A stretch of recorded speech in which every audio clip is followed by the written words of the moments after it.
नमस्कार, आप देख रहे हैं यूनाइटेड जेके। मैं हूं सुरेंद्र शर्मा। जम्मू कश्मीर में मुख्यमंत्री उमर अब्दुल्ला की अगुवाई वाली सरकार की मुश्किलें लगातार बढ़ती जा रही हैं और कम होने का नाम नहीं ले रही। और इसमें जो खास तौर पर पार्टी के अंदर जो उमर अब्दुल्ला को लेकर, सरकार को लेकर, सरकार की नीतियों को लेकर जो विरोध बढ़ रहा है,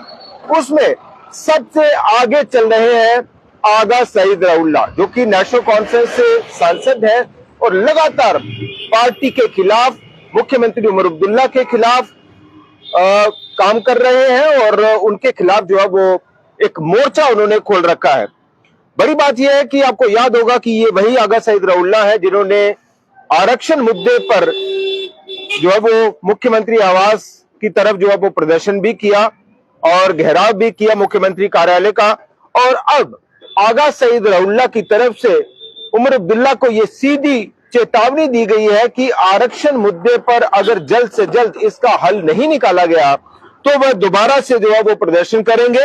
और इसके लिए कहा गया कि अब वो उमर अब्दुल्ला के घर के बाहर खड़े रहेंगे और तब तक खड़े रहेंगे जब तक कि सरकार या उमर अब्दुल्ला आरक्षण मुद्दे का सल्यूशन या हल जो है वो नहीं निकालते। रऊल्ला ने इसके लिए उमर अब्दुल्ला को 20 दिसंबर तक का समय दिया है और यह कहा है कि 20 दिसंबर तक सरकार इस मुद्दे का हल करे और अगर ऐसा नहीं होता तो वो उमर अब्दुल्ला के घर के बाहर खड़े रहेंगे और इसके ऊपर जो है वो प्रदर्शन और ज्यादा उग्र करेंगे। और इसमें जो है वो अब 20 दिसंबर तक का जो समय है वो दिया गया है। बड़गाम में भी आपने देखा कि किस तरह से जो है वो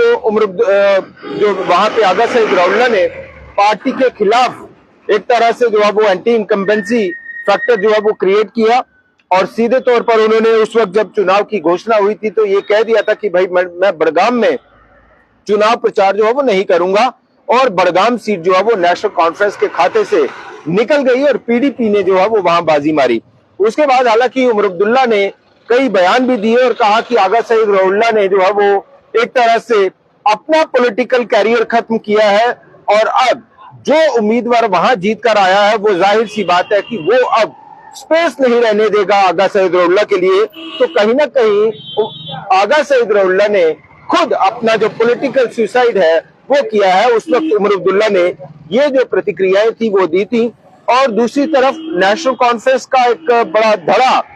लगातार आगा सईद रऊल्ला की इन तमाम बातों का, बयानों का, हरकतों का विरोध कर रहा है और लगातार पार्टी के हाईकमान के पास जो है वो इसकी बात भी कर रहा है कि भाई इसके खिलाफ कार्रवाई कीजिए। लेकिन न जाने क्यों जो नेशनल कॉन्फ्रेंस हाईकमान है वो अब तक आगा सईद रऊल्ला पर कोई भी कार्रवाई का संकेत नहीं दे रही, किसी भी तरह से कोई डिसिप्लिनरी एक्शन जो है वो नहीं ले रही। लेकिन आगा सईद रऊल्ला जो है वो सरकार उमर अब्दुल्ला के खिलाफ लगातार जो है वो एक ऐसा मोर्चा खड़ा करते जा रहे हैं, लामबंदी करते जा रहे हैं, विरोध करते जा रहे हैं, नीतियों पर जो है वो मुखर होकर बोल रहे हैं और ये कह रहे हैं कि भाई जब बड़गाम में इलेक्शन हुए तो बड़गाम इलेक्शन से ठीक पहले जो है वो सरकार की तरफ से कहा गया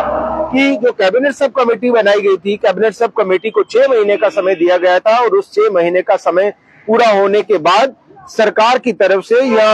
हमें याद है कि सकीना इत्तू जो कि मंत्री है इस वक्त उमर सरकार में, उन्होंने ये कहा था कि जो कैबिनेट सब कमेटी को जो है वो ये रिपोर्ट जो है वो सबमिट कर दी है। अब सरकार जो है वो इसके ऊपर प्लस माइनस देखेगी और फिर उपराज्यपाल को जो है वो इसके लिए भेजा जाएगा। लेकिन वो प्रोसेस जो है वो कहीं ना कहीं अभी तक इनिशिएट नहीं हुआ और ये कहा गया कि जो रिपोर्ट है वो तैयार है, लेकिन रिपोर्ट ना तो पब्लिक डोमेन में लाई गई है और ना ही आगे जो है वो फॉरवर्ड की गई है। तो इन तमाम बातों के चलते जो आगा सईद रऊल्ला है वो एक बार फिर उमर अब्दुल्ला के खिलाफ सीधे तौर पर सामने खड़े होकर जो है वो आ गए हैं और ये कहा है कि 20 दिसंबर तक अगर इस पूरे मसले का, रिजर्वेशन मसले का अगर हल नहीं किया गया तो वो उमर अब्दुल्ला के घर के बाहर खड़े हो जाएंगे। और जाहिर सी बात है कि जब खुद खड़े होंगे तो उनके पार्टी के जो कार्यकर्ता हैं, वर्कर है, जो आगा सईद रऊल्ला के जो फॉलोअर्स हैं, वो भी उनके साथ खड़े होंगे। तो ये सीधे तौर पर चेतावनी दी गई है उमर अब्दुल्ला को कि भाई आप समझ जाइए 20 दिसंबर से पहले जो है वो जो रिपोर्ट आई है उस रिपोर्ट को या तो पब्लिक डोमेन में लाया जाए या फिर इसको जो है वो कहीं ना कहीं अप्रूव किया जाए, पास किया जाए। और अगर ऐसा नहीं होता तो आगा सईद रऊल्ला आने वाले दिनों में सरकार और उमर अब्दुल्ला के लिए एक बड़ी सरदर्द बनने वाले हैं। फिलहाल इतना ही। नमस्कार।